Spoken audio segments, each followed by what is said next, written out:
व्यासपीठावर उपस्थित असलेले आपल्या सगळ्यांचे आदरणीय देशाचे नेते शरदचंद्रजी पवार, खासदार आमच्या भगिनी सुप्रियाताई, संग्रामदादा थोपटे,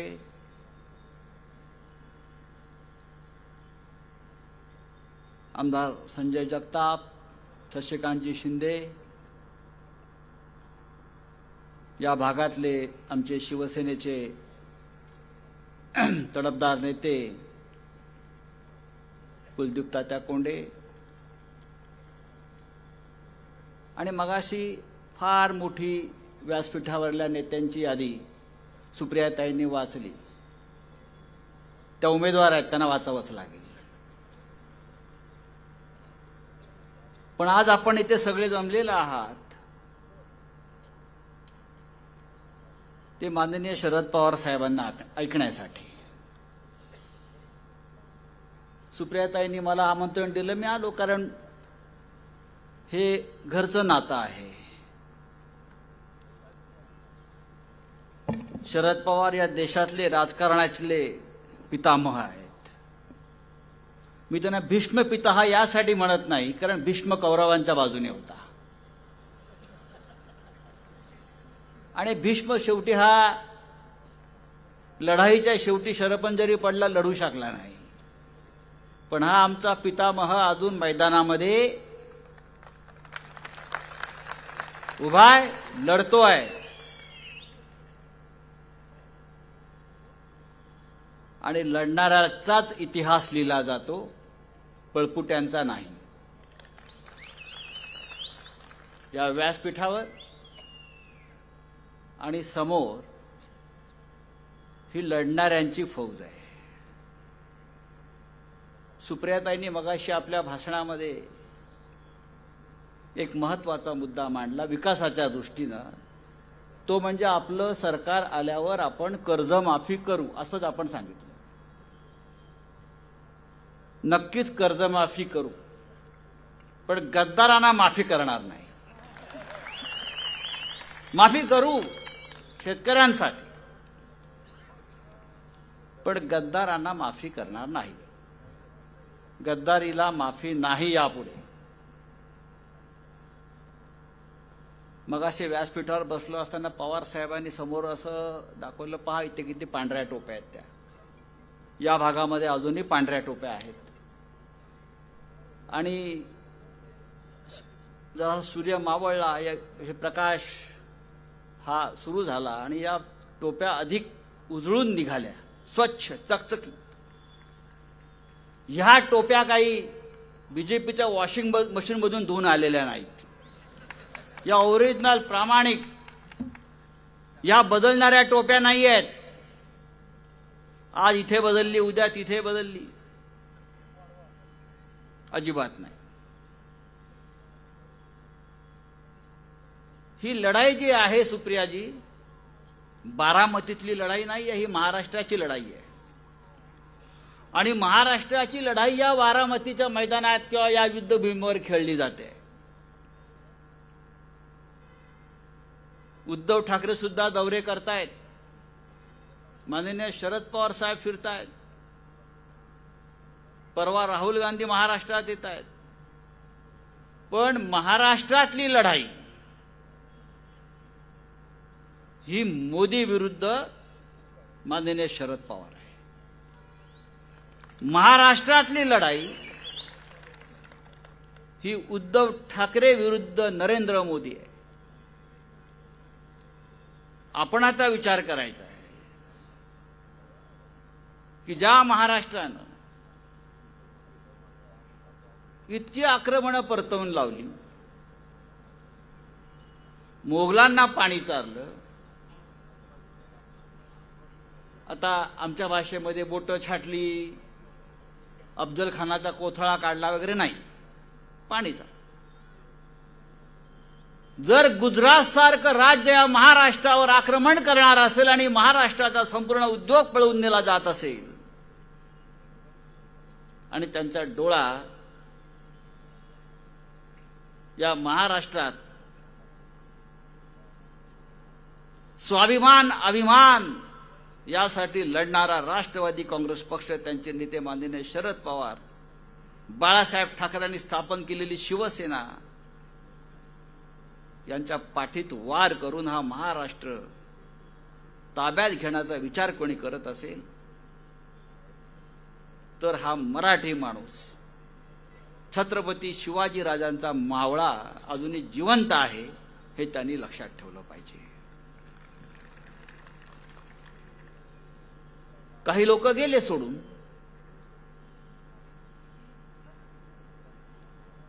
अजूनही जातील, पण ज्यांनी त्यांना आमदार बनवलं, खासदार बनवलं, मंत्री बनवलं, ती जनता आणि ते माननीय शरद पवार साहेब अजून इथेच आहेत, लक्षात घ्या. सुप्रियाताई, चित्र असं आहे महाराष्ट्रातलं,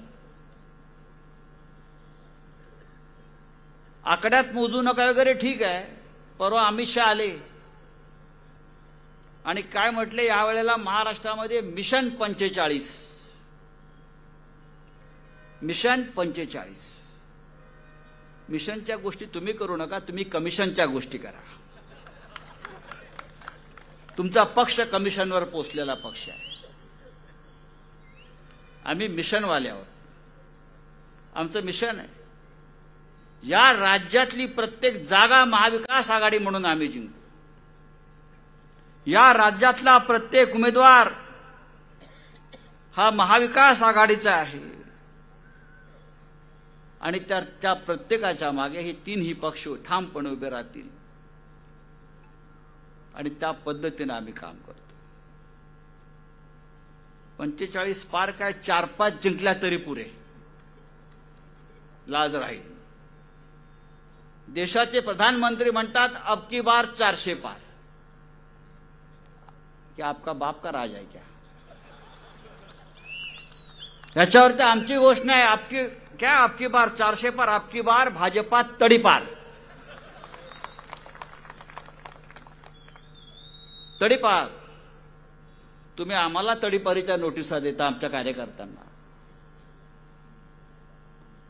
तुम्ही आमच्या नेत्यांना, आमच्या सहकाऱ्यांना ईडीच्या, इन्कम टॅक्सच्या, सीबीआयच्या नोटिसा देता. पण ही जनता 2024च्या प्रत्येक निवडणुकीत भारतीय जनता पक्षाला तडीपारीची नोटीस दिल्याशिवाय राहणार नाही, अशा प्रकारचं वातावरण या महाराष्ट्रामध्ये आहे की नाही? आहे. विकासाच्या नावाखाली लोक सोडून गेले. विकास कशाला जातो रे तू? विकास करायला जातोय. भारतीय जनता पक्ष जगातला सगळ्यात मोठा पक्ष म्हणे. नरेंद्र मोदी विकास पुरुष, अमित शहाला विकासाची कितीतरी महान दृष्टी. पण विकास करायला लागतात काँग्रेसची माणसं, राष्ट्रवादी काँग्रेसची माणसं, शिवसेनेची माणसं. विकास बरं का. फार सुंदर मला एक कविता त्या दिवशी वाचनामध्ये आली. नागपुरी थकला म्हणून ठाण्याचा आणला.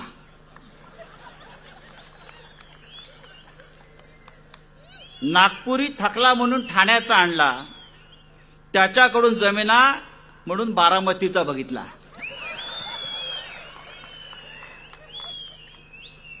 तो पुरेना म्हणून नांदेडवाल्याचा हात धरला. बघू आता तरी कमळाबाईच्या पोटी विकास पैदा होतो का? अरे स्वतःला होत नाही.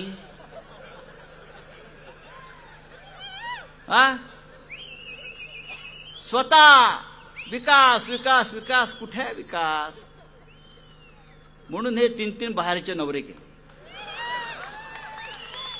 त्यांच्याने सुद्धा होणार नाही. या महाराष्ट्राचा विकास, या देशाचा विकास गेल्या 70 वर्षात झाला तो काँग्रेस पक्षाने केला. काँग्रेसचे आमचे मतभेद आहेत ना, होते, आज आम्ही एकत्र आहोत. पण ह्यांना वाटतं की हा देश 2014 साली निर्माण झाला. 2014च्या आधी हा देशच नव्हता. 2014च्या आधी शरद पवार नव्हते, यशवंतराव चव्हाण नव्हते, बाळासाहेब ठाकरे नव्हते, पंडित नेहरू नव्हते, सरदार वल्लभभाई पटेल नव्हते. देशच नव्हता. हे सगळं जे दिसतंय मगाशी सुप्रियाताईंनी सांगितलं. लाल किल्ला सुद्धा मोदींनी बांधला, गेटवे ऑफ इंडिया मोदींनी बांधला, तिकडे इंडिया गेट आहे ते मोदींनी बांधलं, रिझर्व्ह बँक मोदींनी बांधली, मग त्या बँकेतले पैसे पळवायला अमित शहाला आणला. हा विकास, हा यांचा विकास. बरं का? तर कोणत्या विकासाच्या तुम्ही गोष्टी करताय? काय विकास केलात तुम्ही? एक नंबरचे ढोंगी आणि एक खोटारडे लोक आहेत. खरं म्हणजे आमचं सरकार तर 100% येत आहे 2024ला केंद्रात आणि महाराष्ट्रात. या सरकारनं, मोदीनं गेल्या काही वर्षात इतक्या लोकांना भारतरत्न दिलेलं आहे. पण एक स्पेशल भारतरत्न मला मोदींना द्यायचं आहे. मी पवार साहेबांची परवानगी त्यासाठी घेईन. एक स्पेशल भारतरत्न, विशेष भारतरत्न पुरस्कार नरेंद्र मोदींना द्यायला पाहिजे. इतक्या जलद गतीनं फेकाफेक करणारा माणूस या जगात दुसरा जन्माला आला नाही. तो भारतात जन्माला आला, तो भारतीय जनता पक्षात जन्माला आला. कसं काय सुचतं या लोकांना? कुठे ट्रेनिंग मिळतं या लोकांना? कुठे कार्यशाळा यांची आहे? हे परवा महाशय कलकत्त्याला गेले नरेंद्र मोदी आणि काय म्हणाले की मी लहान असताना, हे यांना लहानपणीचं फार आठवतं अजून. मी लहान असताना मला कलकत्त्यातल्या मेट्रो ट्रेनविषयी फार आकर्षण वाटायचं आणि मी लहानपणी कलकत्त्यात मेट्रो ट्रेन पाहायला आलो होतो. मोदीचा जन्म झाला 1950 साली. कलकत्त्यात मेट्रो ट्रेन आली 1985 साली.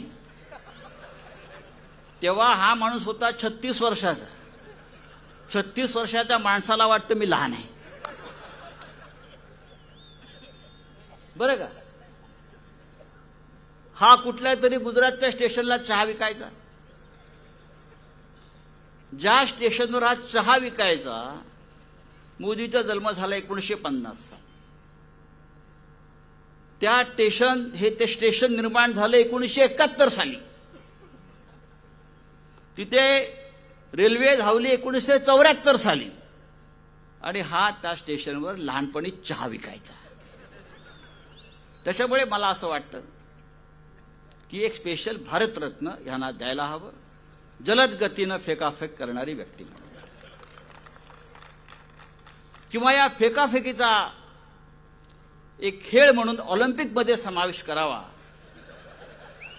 आणि त्या खेळाचं कोच, वस्ताद म्हणून नरेंद्र मोदीची नेमणूक करावी. अशा प्रकारचा काहीतरी एखादा विचार आपल्याला शरद पवार साहेबांच्या, कारण त्यांच्या खेळाशी संबंध आहे. जर नाही, आणि मोदीचा पण आहे, अमित शहाचा पण आहे. हातामध्ये बॅट न धरता हा जय शहा भारतीय क्रिकेटचा अध्यक्ष झाला. मला कोणीतरी विचारलं, जय शहाचा आणि क्रिकेटचा संबंध काय? मी म्हटलं, सुनील गावस्करला क्रिकेट त्याने शिकवलाय. कपिल देवला बॉल कसा घासायचा आहे त्याने शिकवलाय. वीरेंद्र सेहवागला सिक्सर मारता येत नव्हता, तो या जय शहाने शिकवला. त्याच्यामुळे तो भारतीय क्रिकेट बोर्डाचा अध्यक्ष आहे.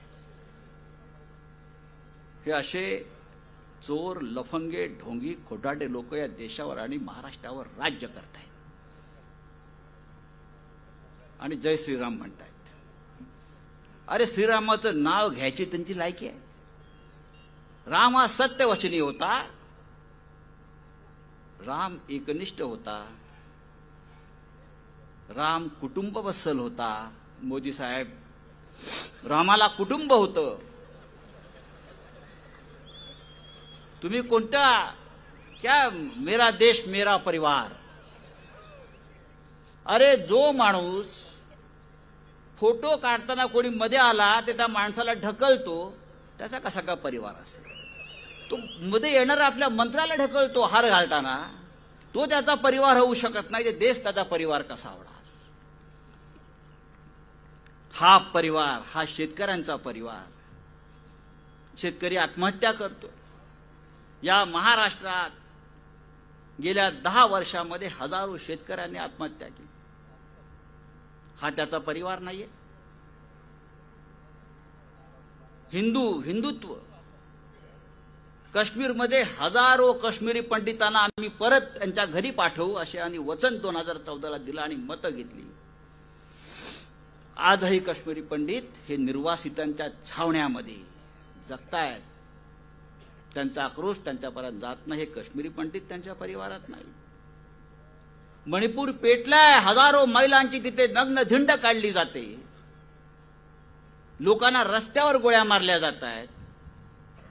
त्या मणिपूरला कधी त्यांना जावं असं वाटलं नाही.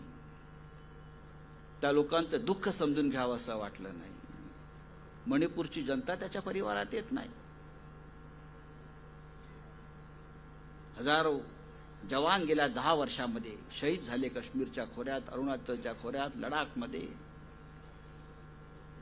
ते जवानांचं कुटुंब त्याच्या परिवारामध्ये येत नाही. कोणता परिवार म्हणता आपण. याचा परिवार फक्त दोघांचाच आहे, तो आणि अमित शाह. याचा पलीकडे त्याला परिवार नाही. पण हा महाराष्ट्र जो आहे हा कुटुंब बस. बाळासाहेब ठाकरेंनी जनतेवर कुटुंबासारखं प्रेम केलं. पवार साहेबांनी कुटुंबासारखं प्रेम केलं. आम्हाला परिवारावर बोलण्याचा अधिकार आहे. एक राज्य या महाराष्ट्रात चालवलं जात आहे. घटनाबाह्य सरकार चालवलं जात आहे. बेकायदेशीर सरकार चालवलं जात आहे. सरळ सरळ पक्षांतरबंदी कायद्याचा मुद्दा पाडून एक सरकार चालवलं जात आहे. जी शिवसेना बाळासाहेब ठाकरे यांनी स्थापन केली, महाराष्ट्राच्या अस्मितेसाठी, मराठी माणसावरील होणाऱ्या अन्यायाच्या विरोधामध्ये जो राष्ट्रवादी काँग्रेस पक्ष माननीय शरद पवार साहेबांनी स्थापन केला,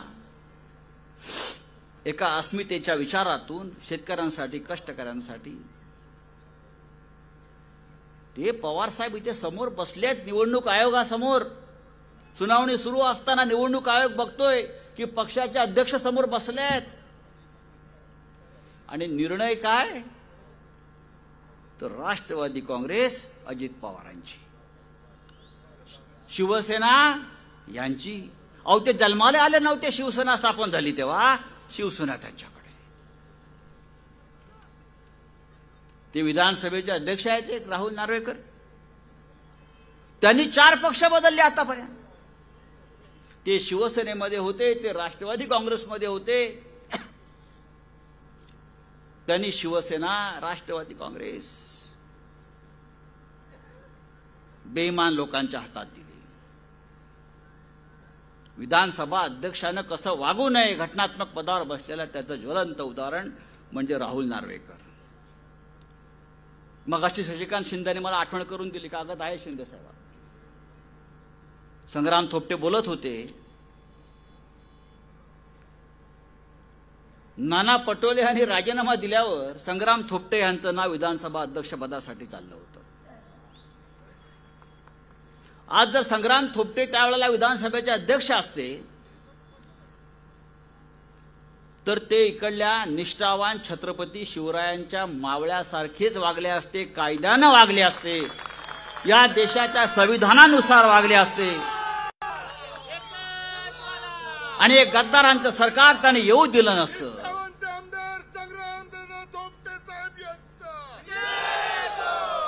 कारण ही भूमी निष्ठावंतांची आहे, भूमी छत्रपती शिवरायांची आहे. आणि त्या मातीतला माणूस जर त्या खुर्चीवर त्या वेळेला बसला असता तर महाराष्ट्रावरती हे अशा प्रकारचं दळभद्र राज्य कधीच आलं नसतं. याच भूमीमध्ये स्वराज्य स्थापन झालं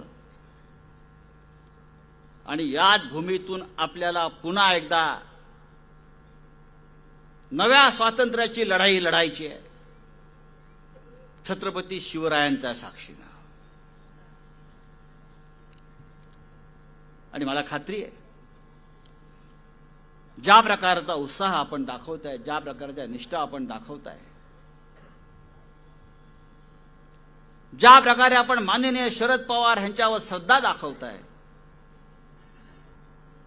शिवसेना असेल, काँग्रेस असेल, आम्ही सगळे या लढाईमध्ये पवार साहेब आपला पाठीशी ठामपणे उभे आहोत.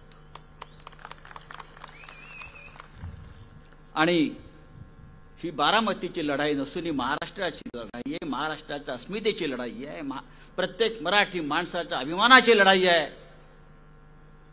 संयुक्त महाराष्ट्राचा काळ आपण पाहिलाय पवार साहेब. त्यावेळेला ज्या प्रकारचं वातावरण या महाराष्ट्रामध्ये होतं की प्रत्येक महाराष्ट्राच्या गद्दाराला गाडण्याचं काम तेव्हाच्या मराठी माणसानं केलं आणि या महाराष्ट्र निर्माण झाला. आज तेच वातावरण या राज्यामध्ये आणि महाराष्ट्रामध्ये, आणि आपण सगळ्यांनी शपथ घेतली पाहिजे की महाराष्ट्रावर येणारे आक्रमण आपण परतवून लावू. आणि सुप्रियाताई, आपण या देशामध्ये सर्वाधिक मताधिक्याने निवडून येणार आहात आणि त्यासाठी इकडला आमचा प्रत्येक शिवसैनिक कामाला लागेल. संग्रामदादा थोपटे, आपण आहातच, ही जबाबदारी आपण घेतली पाहिजे.